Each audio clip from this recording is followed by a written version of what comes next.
Let's pray. Lord, thank you for this time. We get to continue to study the fundamentals of our faith, Lord. It's very important na ang foundation namin ay well established. I pray, Lord, that as we continue the class, Lord, na ang lahat po kami, Lord, we would have a firm foundation, Lord, of who you are, of your word, your attributes, your love for us. And as now, Lord, we begin our study in the Lord Jesus Christ, Lord. We marvel at His work for us in our lives. And I pray, Lord, na hindi lang to academic, but rather, Lord, this would bring about true transformation, Lord, sa life po namin. For the glory of your name, Lord, this is our prayer. In Jesus' name we pray. Amen. All right. Memory verse. Sino ang nakamemorize pa ng ating mga memory verse? How many na we have so far? Tatlo? We have 3. Sino yung pinakauna? 2 Timothy 3:16. Any volunteer? 2 Timothy 3:16. All scripture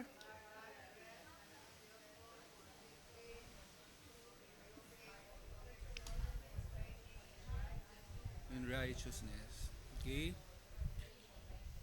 Yan. 17 na yon, yung so that the man of God. Okay. Tapos, you also have 2 Timothy 2:15. Be diligent. Present yourself approved to God as a workman who does not need to be ashamed, handling accurately the word of truth, no, or rightfully handling the word of truth. So maganda siguro, no, you have an index card or a paper or a section dito sa Bible, sa handouts niyo where you write down all the memory verse para it's in one page. So dagdagan nyo siya unti-unti. And then we also have First Chronicles 29:11. Sino maka-memorize? Thine, O Lord, is the greatness and the power and the glory and the victory and the majesty. Indeed, everything that is in the heavens and on the earth is thine. Thine is the dominion, O Lord, and thou dost exalt thyself as head over all. Mukhang walang nakakabisado nun ah. Mukhang walang nakamemorize. Para ako lang yung nag-recite ah. Okay. So far, naka 3 lessons na tayo. We have gone through the Word of God. We have gone through how to study the Bible. We have gone through the attributes of God. So pag nagpa-exam ako doon sa tatlo, kaya ba?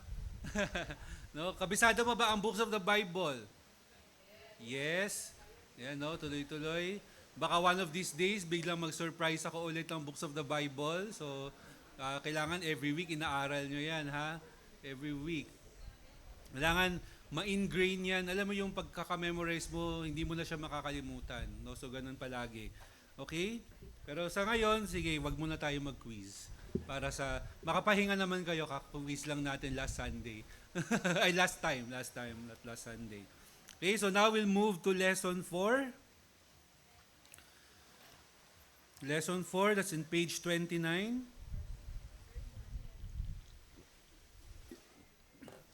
The person of Jesus. Sorry, inom ako ng inom. Ang memory verse natin ay John 1:1 and John 1:14. So basahin natin.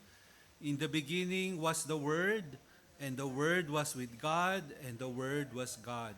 And the Word became flesh and dwelt among us, and we beheld His glory, glory as of the only begotten from the Father, full of grace and truth. Okay? So, anong mga pinapakita dito tungkol kay Jesus Christ? Sino si Jesus dito? Siya yung Word. No? The Word became flesh. At saka before yon sabi, in the beginning. was the Word. Anong sinasabi nun tungkol kay Jesus? In the beginning was the Word. Aseity, yeah. Yeah, same, 'di ba? Kasi si God, 'di ba, ganun din, in the beginning God. Ito, in the beginning was the Word. No, so hindi siya kinreate ni God the Father. He existed with God the Father, no? Kasi they are equal. In the beginning was the Word, and the Word was with God. So this shows us a separate person. No, there's God the Father, and we also have God the Son. Of course, we also have God the Holy Spirit. Tapos, bukod doon, no, hindi lang sinabi na He was the Word. He's not just with God, but the Word was God. No, He is God. He is not a lesser God. He is not a second-rate God, or not just a son na by mean na son ay mas mababa kaysa sa tatay. No, that's not what the Son of God means. No, na they are equal. They are both God. No, so both persons of God. But sinabi sa atin din dito sa verse, sa memory verse natin, so in the beginning was God, in the beginning was the Word, and the Word was with God, and the Word was God. What happened to the Word? The Word became flesh. No, Jesus became flesh, and what did He do? He dwelt among us. He lived with us. No, can you imagine that? No, na the one who was from the beginning, the one who had no end, the one who is all powerful, the one who has aseity, would become flesh, become man like us, would have body, would have yung pinagpapawisan, inaantok, nagugutom, no, from someone who is eternal to someone who would experience the life of man. No, that's grace of God. No, and then He dwelt among us. But no, what did John and the rest of the apostles see about God? Sabi niya, we beheld His glory. At yung glory niya, glory as of the only begotten from the Father. Jesus Christ reflected the glory of God perfectly. No, perfectly. And sabi, full of grace and truth. So ulitin nga natin yung memory verse natin. John 1:1 and 14. In the beginning was the Word, and the Word was with God, and the Word was God. And the Word became flesh and dwelt among us, and we beheld His glory, glory as of the only begotten from the Father, full of grace and truth. Sino na maka-memorize? Bilis, no? Agad-agad. No, so, next meeting, no, i-ano natin, memorize nyo siya. Next meeting, magtatawag ako, random, no, kung sino magre-recite. At titingnan natin. So, dapat lahat tayo kabisado. John 1:1 and 14. So, sabi dito sa handouts natin, no, who is Jesus Christ? No, sabi niya, Jesus is the central figure of all human history. Do you agree?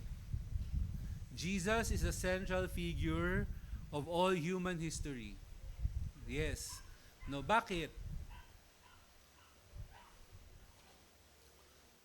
Nandun ba si Jesus ng Old Testament? Yes. No, nandun na siya. Hindi siya nag-exist lang nung ipinanganak siya. No, He existed. Sabi dito sa verse natin, in the beginning. Nandun na siya. No, He already existed. Pero bakit siya yung naging center of human history? Sa tingin nyo?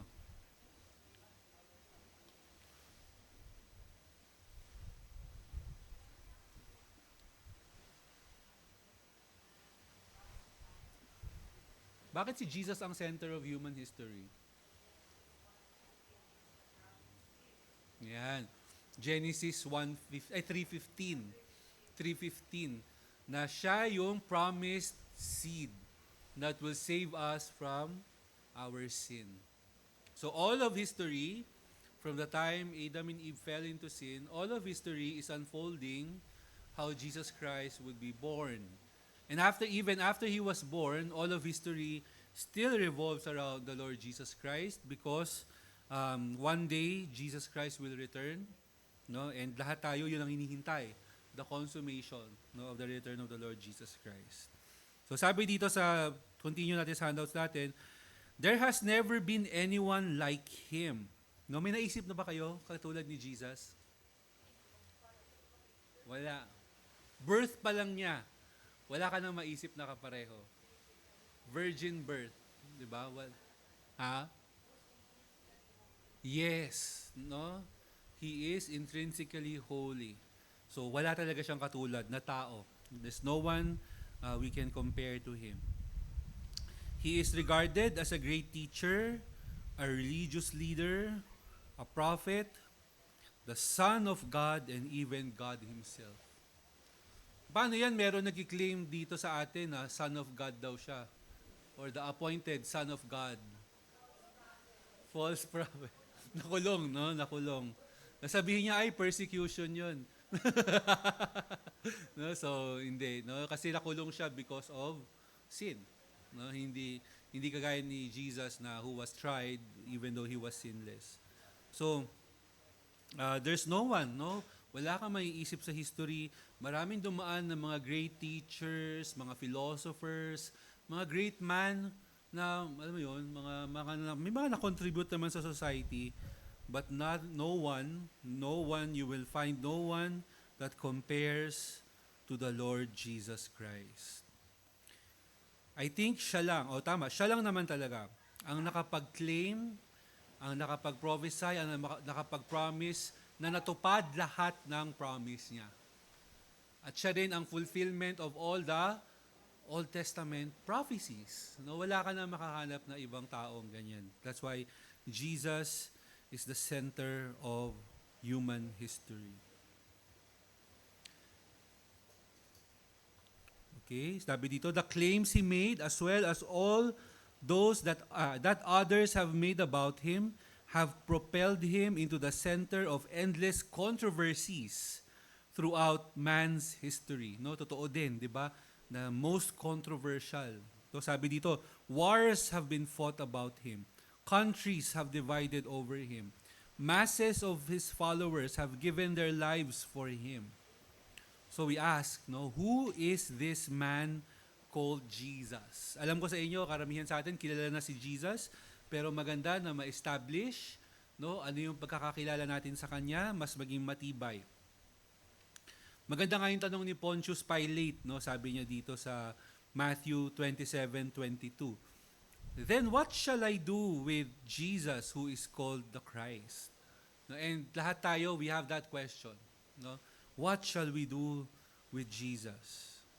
Ano ang response natin? Ano ang tugon natin sa pagpapakilala niya sa atin kung sino siya? So this lesson will help us understand who Jesus is and will introduce Jesus to us. So the first part, He is the God who became man. So as we have seen dun sa memory verse natin, in the beginning He had already existed. Pero wala pa siyang katawang tao that time. But Jesus Christ came into the world in human flesh.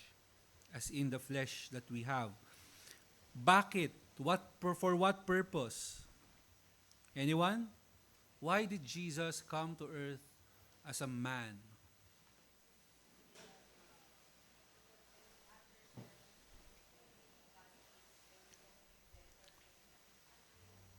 Yes.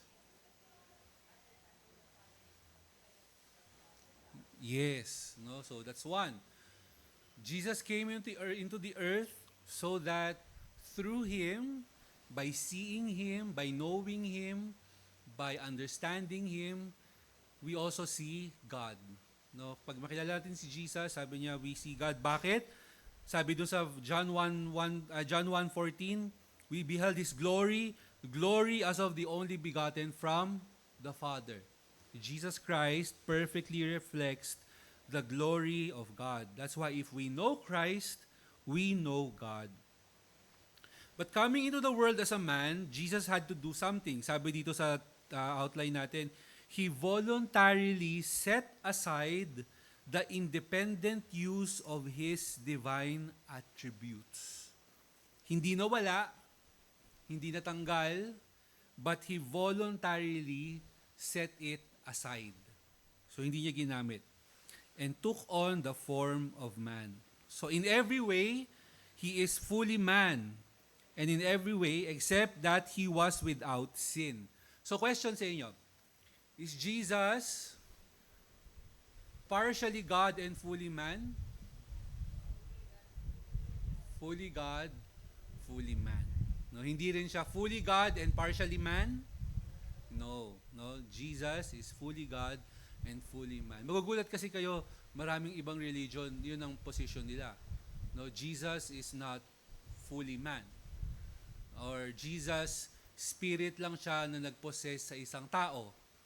Or si Jesus, tao lang talaga siya, propeta lang siya, and there's no deity in Him. So may mga ganun kayo maririnig, and you know already, mali yun.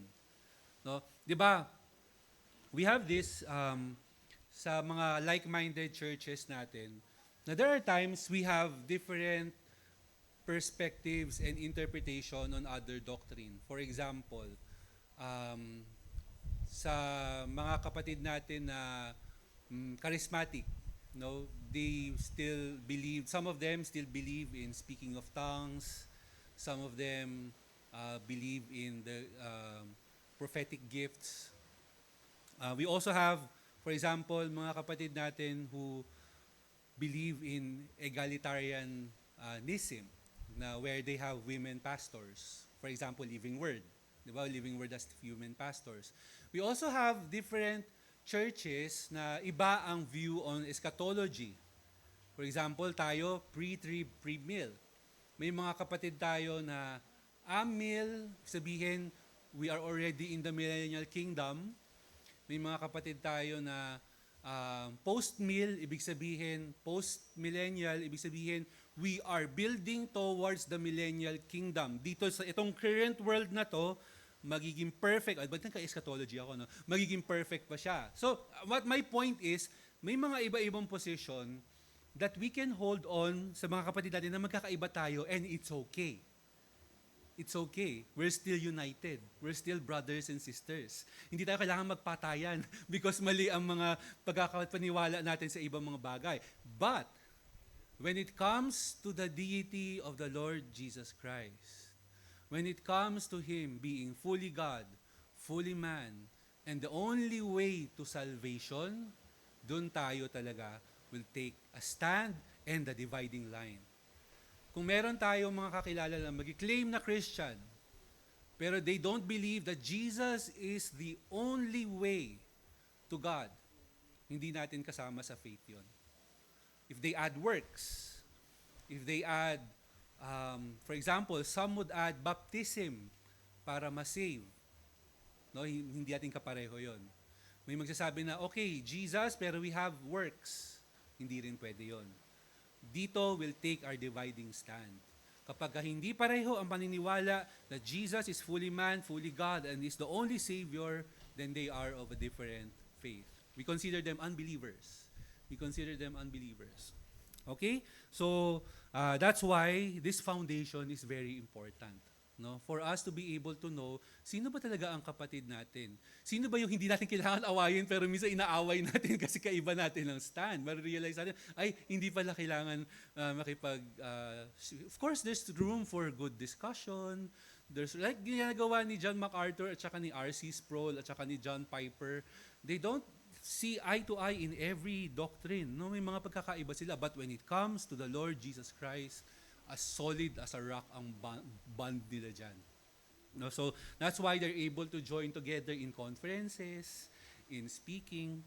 No, so tayo rin, here in Cagayan de Oro, later on, we pray to be able to, partner with other churches, work with other churches. May mga nakakausap akong pastor, we want to start conferences together, makapag-invite ng iba. So, but, important na we are of the same doctrinal stand. It's also important, for example, pupunta kayo ibang bansa. magbabakasyon kayo. Siyempre, maghahanap kayo ng church, di ba? Kaya usually you ask for recommendation, di ba? Pastor, anong okay na church? Ito ang pinaka-core na hahanapin nyo. Do they believe in the Lord Jesus Christ? Fully God, fully man. And usually, you find that by looking at their statement of faith. But sometimes, merong statement of faith pero iba in practice. No? So, when you attend there, kasi yun naman talagang way mo para malaman kung talagang wala kang kakilala eh. You check their statement of faith. Makikita mo yan. Pero sa actual practice nila, doon mo i-discern. Parang hindi consistent sa statement of faith ang ano nila. So, you look for another church. No? So, sometimes you have no choice. Kunyari ako, personally, hindi ko ganun ka-prefer. Kunyari, yung charismatic, yung talagang nagsasayaw-sayaw ng kapag kumakanta, ganun. No? Siyempre, matter of preference and conviction. Pero for example, napunta ako sa isang lugar, and they are the only church. They are of the same doctrine, except that they are really, pag kumakanta. But I can worship with them. Siyempre, medyo hirap ako, ma-awkward ako sa kantahan. Pero, the preaching is, kung ang preaching ay biblical and the people stand for the same truth, then, you can worship with them. Okay? So, Jesus is fully man, fully God, but He was without sin. Anong tawag dito sa doctrine na to na Jesus became man? Incarnation. No, incarnation. Hindi ito brand ng gatas, no, carnation, hindi. Incarnation, sabihin nagkatawang tao si Jesus Christ. So open your Bibles to Philippians chapter 2.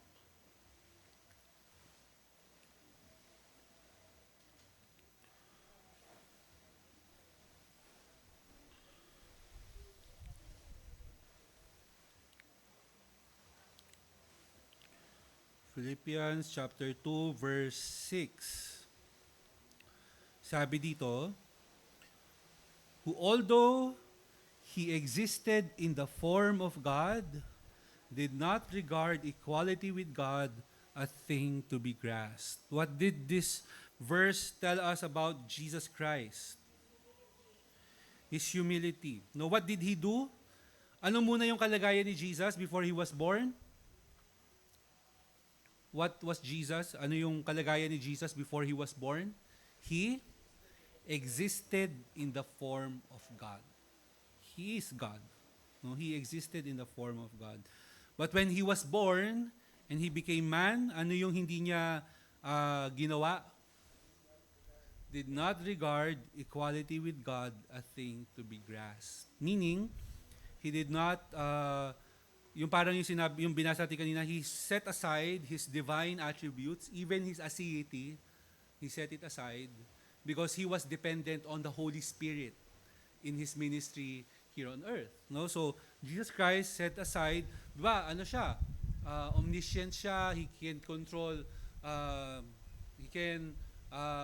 kung pwede niyang patayin yung mga Roman soldiers na nagpapadrag sa kanya ng cross, yung mga nagkukulcha. May question? Yes.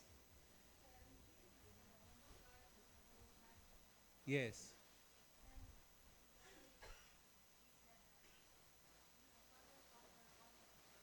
Why have you forsaken me?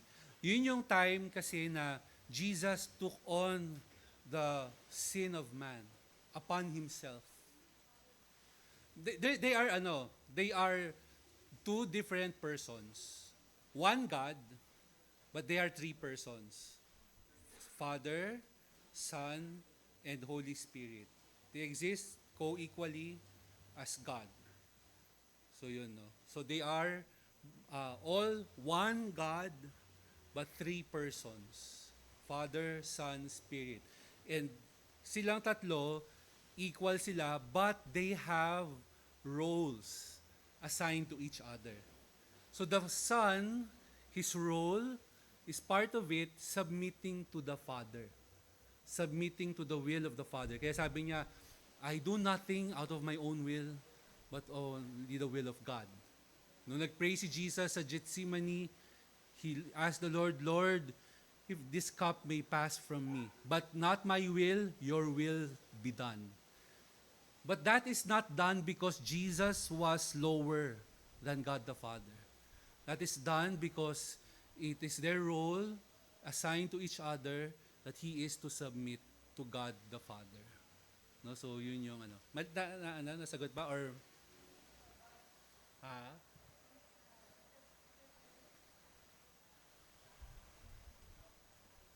Tinawag niyang God.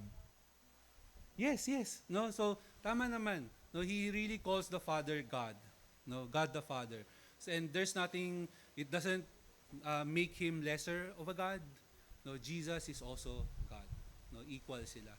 Makikita mo yan sa as we go on, no? As we go on sa lesson natin, makikita mo how scripture points to us na they are equally on the same level, no? Na yes po, Sister Carmen. Yes po.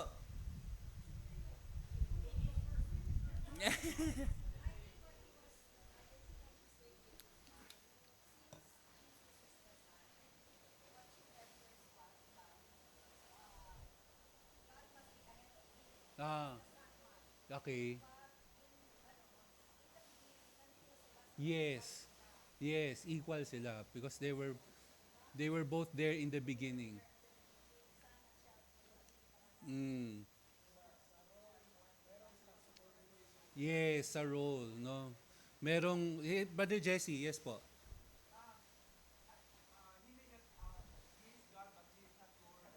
Yes. The Father is great.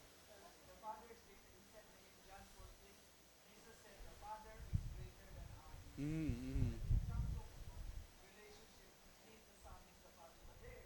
They're equal. Yeah, yeah, yeah.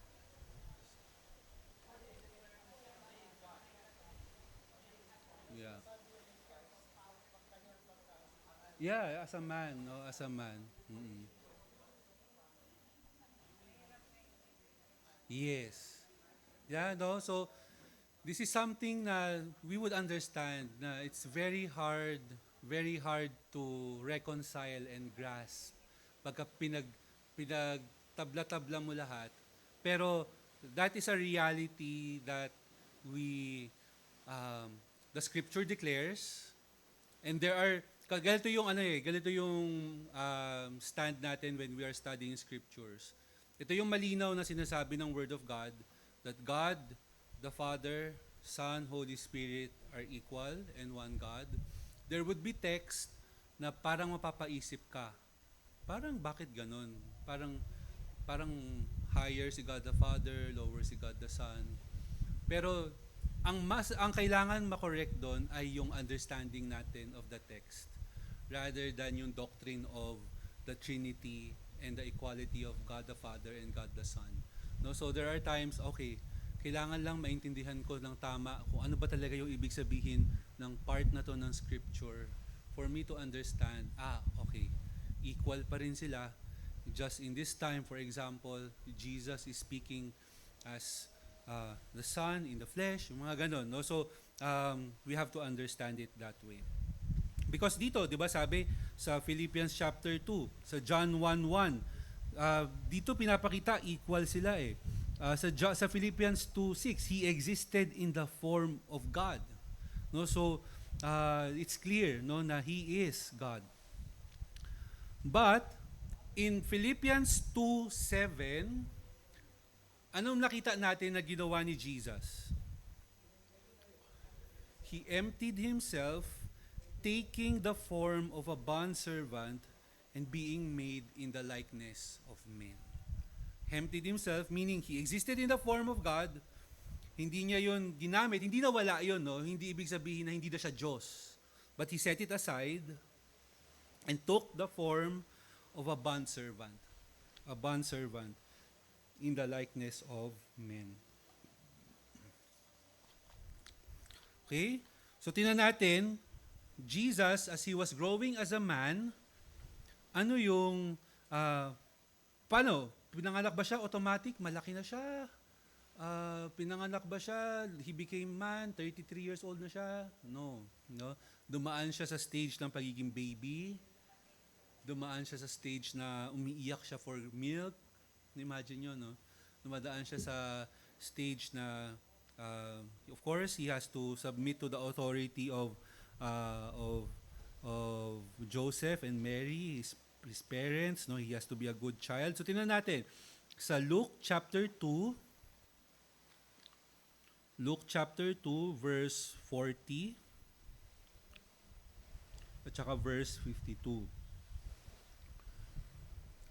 So Luke chapter 2 verse 40 says, "The child," that is Jesus, "continued to grow and become strong, increasing in wisdom, and the grace of God was upon him." No, he grew bilang isang bata, lumakas, nagkaroon ng increase in wisdom even though he is the Word of God. He increased in wisdom and the grace of God was upon him. Verse 52, sabi, "And Jesus kept increasing in wisdom and stature and favor with God and men." No, so Jesus is also, pinapakita dito, nag-increase siya sa wisdom. So sabihin, he is experiencing human growth. And then, Mark 4:38.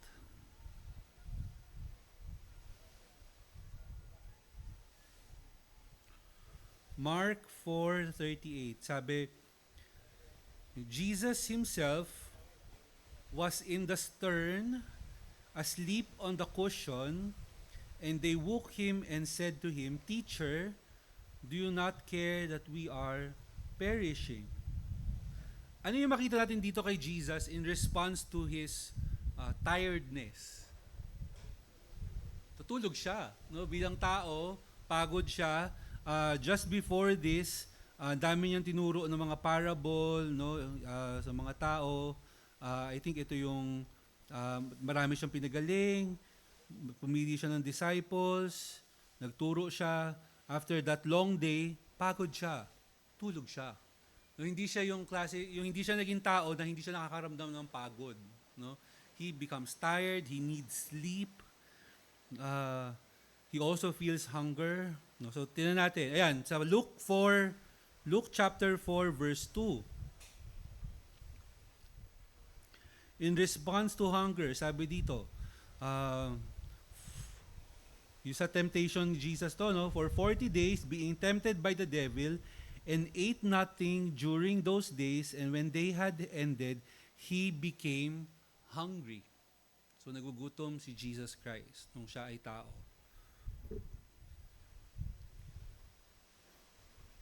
Tapos, John 4:6, sabi dito, "And Jacob's well was there, so Jesus, being wearied from all his journey," papagod siya, "was sitting thus by the well, and it was about the 6th hour." No, so maraming lakad, Jesus also feels tired. So normal pala pag napapagod tayo pag naglalakad. No, so si Jesus ay napapagod nung tao siya, no, nung tao siya. Nung nasa earth siya, I mean. Okay. And then John 11:35, John 11:35,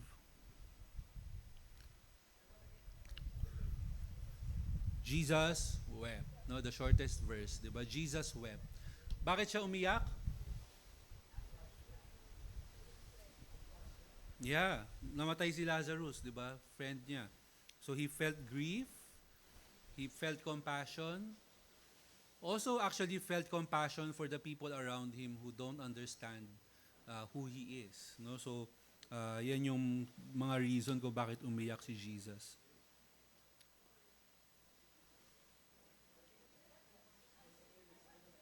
Ano daw po yan? Maybe. No, maybe. Oh, nung baby siya, malamang, no, umiyak din siya. Yan, siguro, ano kaya itsura, ano kaya ang feeling na may perfect kang baby? No, no stress, no? Siguro si Jesus pa yung nagpapakain. Joke lang. Hindi ko ma-imagine ano ang perfect na baby.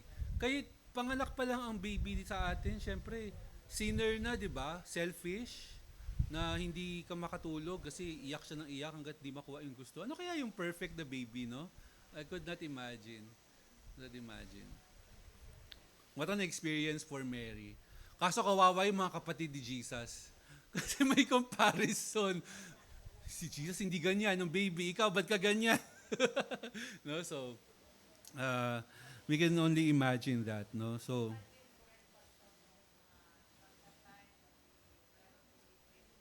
yes. Mm. Yeah. Ah. Yeah, no? Hindi siya siguro nag-complain, no? So yeah.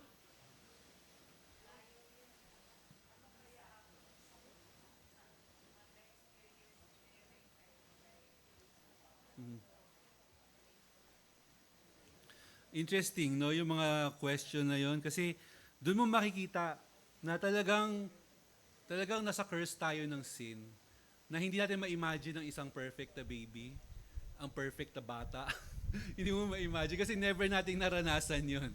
No? So, uh, yeah, di ba? Hindi. No? So, but yeah, Jesus perfectly obeyed the law of God. No? A child who perfectly loves his parents, honors his parents. Okay, punta tayo sa Luke 24:39. Luke 24:39.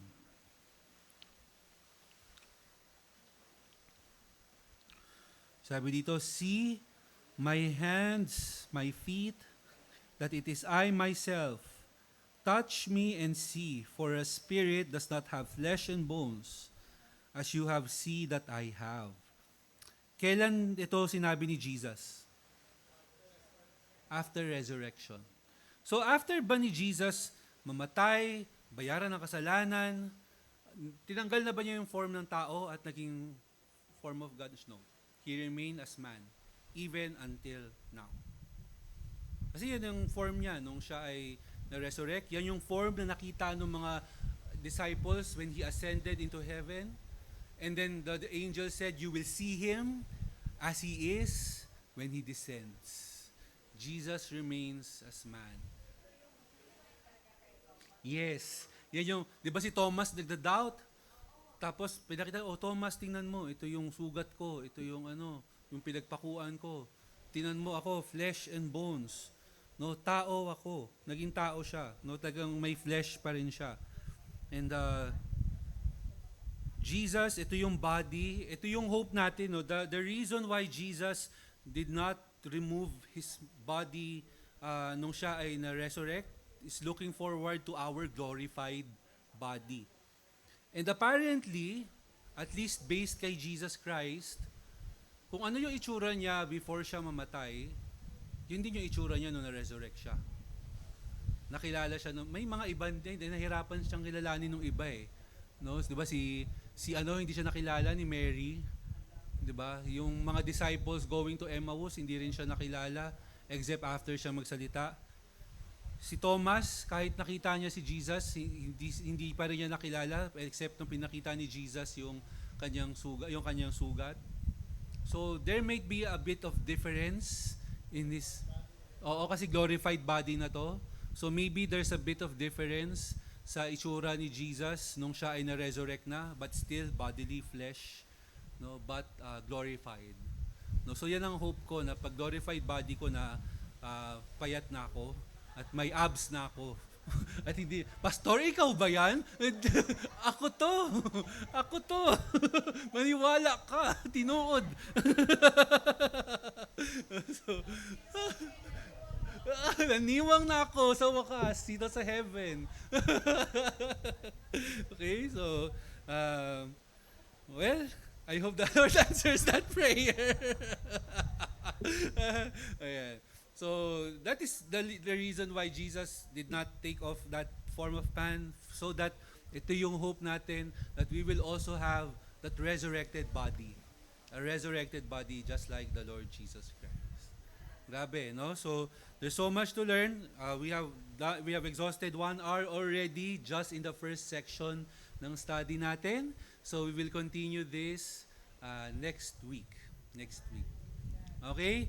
So, remember the memory verse? Next week ha, magtatawag ako random. No, maglalagay ako sa cellphone ko nung app siguro na parang ruleta. Para sabihin nyo walang. May premyo. Ang premyo, boy bawang. Boy bawang. Uh, ay, ang premyo ay trip to North Korea. Iran. Trip to Iran. Okay? So, sige po. Let's close in prayer. Ay, question? Yes.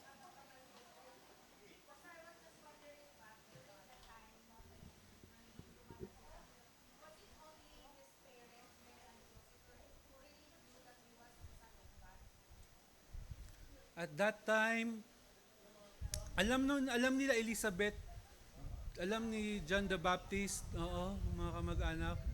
I'm sure they would have shared it sa mga kakilala nila. But they are from Nazareth. It's a very small town. So sila. Pero mapapansin mo, when Jesus Christ returned to Nazareth, ang sabi ng mga tao, isn't this the carpenter's son? So probably na-share sa kanila, but many did not believe. They did not believe na he is really the Son of God. Yes. Yeah. Probably even them did not believe na Son of God talaga siya. Kaya even Mary herself may doubts. Nagkaroon siya ng doubts, di ba? So, that's why it really takes the work of God, no? Para biro mo, kapatid mo na, biro mo, pinsan mo na, biro mo, anak mo na, ang Son of God, pero may doubt pa rin. Na-prophesy na yan sa'yo ng angel, nasabi na nakita nyo na lahat ng sign. Hindi ba, lala ni Mary na virgin birth kung pinanganak daw, pero meron pa rin. No? So, it's really the work of God, no? Para ma-understand natin. Okay, thank you po for that question. Yes, Brother Keith.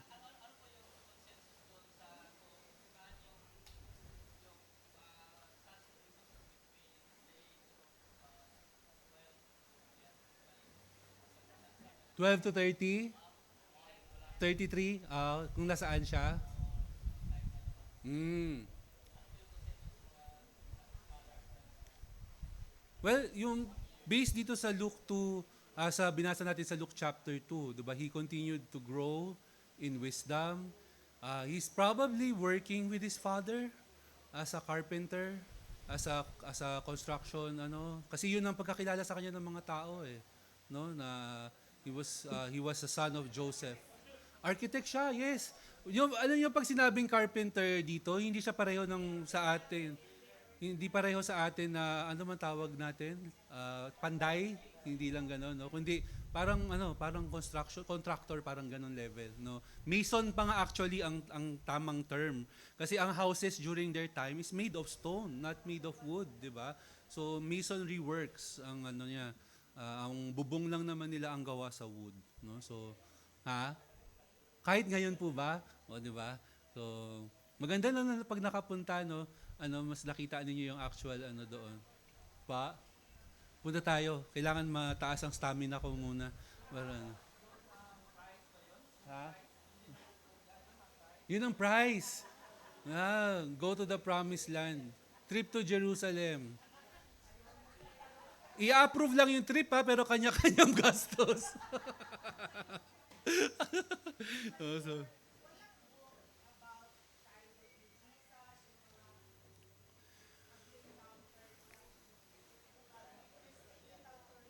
yeah. Ang mahirap lang kasi, wala tayong biblical account of the childhood of Jesus. So, what you only have are assumptions, guesses, mga hula lang o ano yung childhood niya. Pero wala kasi mismo sa Bible na kung ano yung sinabi tungkol sa childhood niya.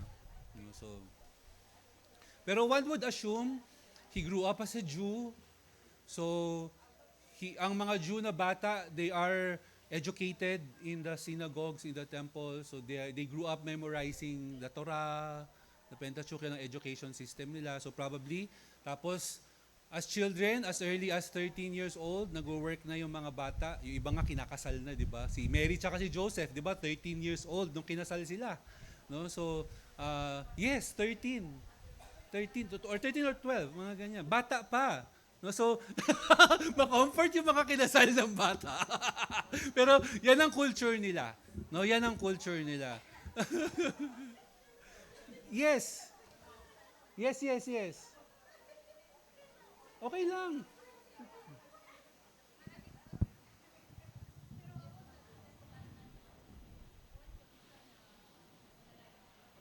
What is the reason na pinadala yung 10? Why did God give Moses the 10 commandments? Um, when the Lord, di ba, set Israel free from Egypt, di ba ang promise ni Lord kay Abraham pa way back, I will establish you as a nation. As a nation. So now when the Lord has set them free from the land of Egypt, it's now time for the Lord to give them the law by which the nation will be established. Ito yung will ni God. Ito yung utos ni God na as my nation, as my country, Israel, ito dapat yung mga laws and statutes na sinusunod ninyo. That the Lord your God is the only God, that you will make no graven images. Para? Yes. So yun yung point. Ito yung will ni God. Gusto niya bilang isang nation. But, as Israel is understanding the law of God, ang point ng law is, makita nila, hala, hindi namin kayang sundin. Hindi namin kayang perfect. Kasi ang requirement ni God, perfect obedience. And as you see the 10 Commandments, sinabi doon, thou shall not covet. Thou shall not bear false witness. Doon pa lang, oh no. Tapos, siyempre sa pinakauna, you should have no other God before me. Kung marirealize mo na ang ibig sabihin nun, if you may tinatangi ka na mas mataas kaysa kay God, ay idol ka na, marirealize mo doon na, oh no. And that's the point. Sinabi rin ni Paul yan sa Galatians na the law became our tutor so that we would know na hindi natin kayang sundin. Bakit? Bakit ganun yung point? So that people in Israel would see how much they need the Lord Jesus Christ, the Savior who perfectly obeys the law. Yes.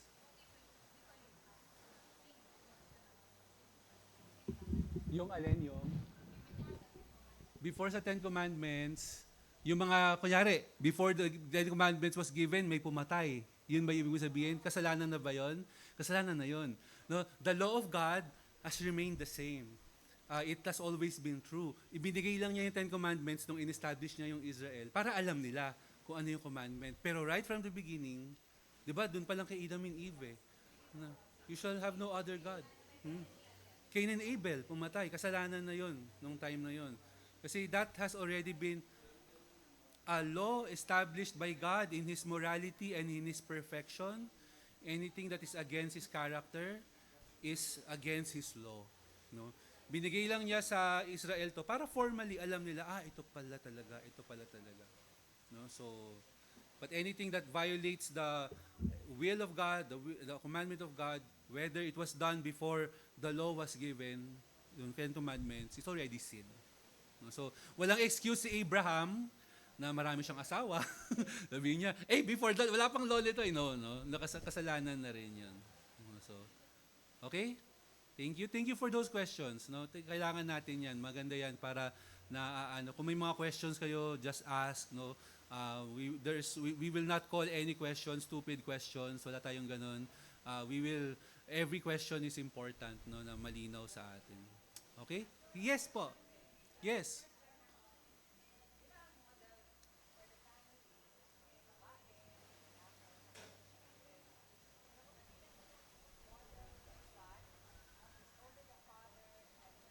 Yes.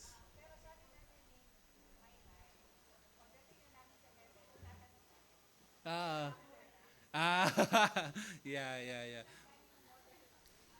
Mm. Yeah. So, the model of submission in the family, regardless of na walang gender si God, 'di ba? Hindi siya kumbaga walang God the Mother, no, walang God the Mother. Pero there is perfect submission and relationship and coexistence between the Father, the Son, and the Holy Spirit. Yun yung model. And everyone, every Christian will submit to that model regardless of our gender.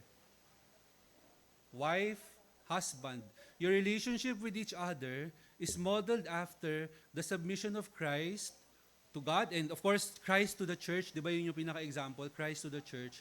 So regardless na walang God the Mother, walang ano, yung ang tinitingnan natin doon yung pinaka-essence of submission and love and fellowship na meron sila na sinusundan natin. Nangalinaw ba 'yon? Naging malinaw po ba 'yon? Okay.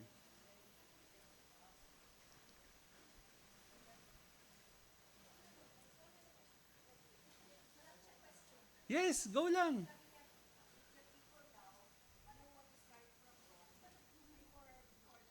Before the Ten Commandments. Okay. Uh, yes, I think so. No? Nung the flood, yes, yes. Yeah. Mm, mm. They knew it. Di ba nung time ni, uh, ay, di, sabi sa Romans chapter 1, even though they knew God, and the glory of God is revealed in the creation. And the law of God is written in the hearts of man.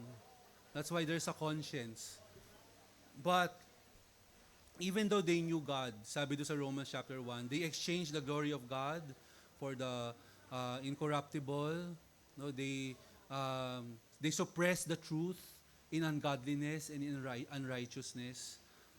Kung babalikan mo yung time ng Genesis, 'di ba Cain pa lang pumatay na siya.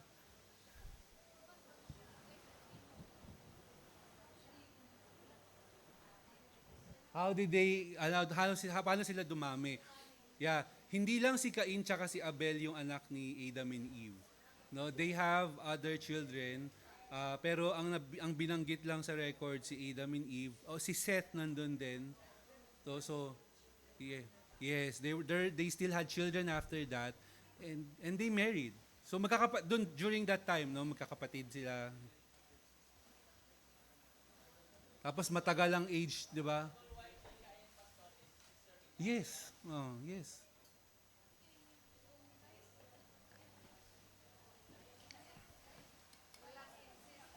Yeah, yeah, hindi siya ano.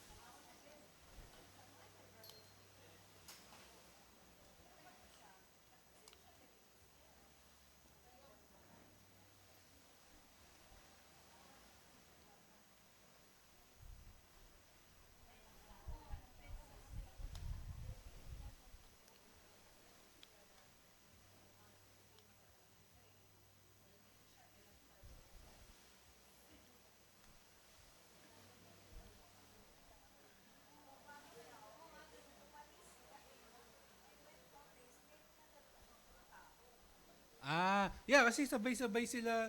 No, siyempre pinanganak sila. So mga nag-grow na yung mga yan, 'di ba? Oo. So mga kapatid din nila 'yon, mga ano din nila 'yon, dumami na. Kasi 900 plus ang age nila. Hmm.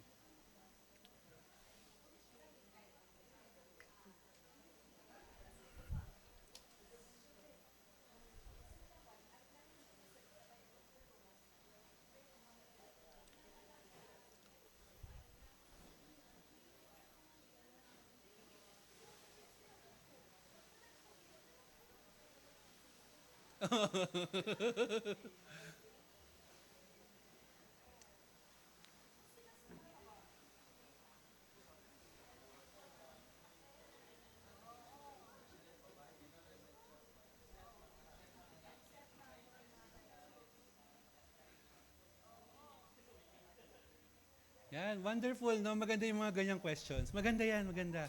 It's uh, help us mga questions na sa iba hindi natin nako-consider, pero magandang tanong yung mga yun, di ba? Na, oo nga, no?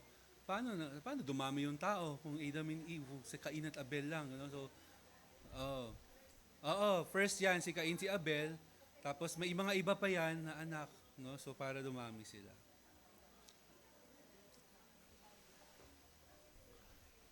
Okay? Meron pa? No, so kung may maisip pa kayong question, you can think of questions during the week, no, share ninyo. Pag may question kayo na hindi ko alam sagot kasi minsan hindi ko rin alam yung sagot. Give me time to research about it, no, sagutin natin pagka mas naaral ko na yung tanong niyo. Okay? Wala na? Happy na, happy. Nag-pray na ba tayo? Hindi pa? Oh, let's pray na. Let's pray. Okay. Lord, thank you for this time of study. Thank you for the questions that you are giving to us, Lord, so that they might be answered by the truth of your word, Lord. Help us by your Holy Spirit, by your mercy, by your grace, Lord, that we would understand Scripture, we would know you, Lord. And also even there are details in Scripture that you have not given and it's not for us to answer. Help us also to discern, Lord, those things and to submit to your word, Lord, based on what you said, Lord. By your grace, Lord, help us to continue to grow as a church in your truth and in your love, Lord. Guide us, Lord, as we go home. This is our prayer. In Jesus' name we pray. Amen. Amen.